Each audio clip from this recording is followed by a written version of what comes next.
शेतकरी मित्रांनो नमस्कार। 2 दिवसापासून आपण बघत आहात आपण मक्कीच्या चाऱ्याला रोटावेटरद्वारे जमिनीत कुट्टी करून त्याला आपण जमिनीमध्ये गाडलं। जमिनीमध्ये कुट्टी केल्यानंतर आपण बघू शकतात अशा पद्धतीने आपण त्याला नांगरटी करून लगेच त्याला आपण माती आड केलं, कारण जमीन ओलसर होती। ओलसर जमिनीमध्ये हा चारा दाबल्यानंतर त्याची विघटन होण्याची प्रक्रिया ही जलद चालू होते।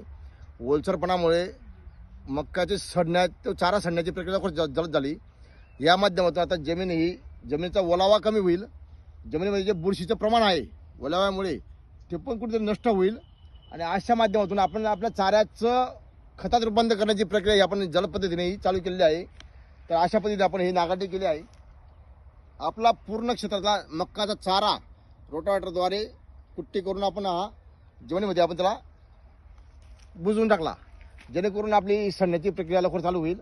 आणि अशा पद्धतीने शेतकऱ्यांनी आपल्या पुढील पिकाचं चाऱ्याचं नियोजन करून रासायनिक खतांवरील आपला आर्थिक भार कमी कसा करता येईल यावर शेतकऱ्यांनी निरनिराळे प्रयोग करून आपली शेती शाश्वत पद्धतीने कशी जिवंत ठेवता येईल यावर प्रभावीपणे शेतकऱ्यांनी काम केलं पाहिजे, जेणेकरून आपल्या पुढच्या पिढीसाठी आपण जमीन ही शाश्वत पद्धतीने कशा पद्धतीने देऊ शकतो यावर शेतकऱ्यांनी काम केलं पाहिजे।